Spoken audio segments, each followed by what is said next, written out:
Morning, Steve here in Chicago with the morning grain comments. Well, last week was a very volatile week for the grain markets. We started higher, made new highs on concern about weather in South America.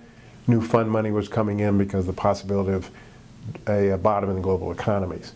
Once we reached a certain point, farmers started selling, and then you saw a lot of articles talking about we had gone too far, too fast, and we need to set back. So Friday was a big sell-off day, and now overnight, beans are down 7 cents, corn's unchanged, and wheat is down about a penny.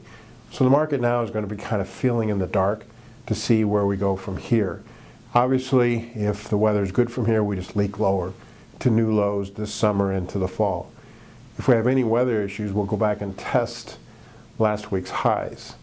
And if we have weather problems this summer, which some are predicting, we'll go a lot higher.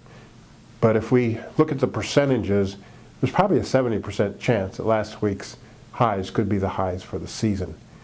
A lot of farmer plantings over the weekend in corn, we're guessing about 30%.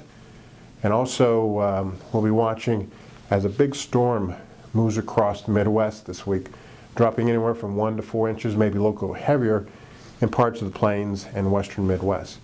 For soils, that's good. For corn planting, it might delay it a little bit.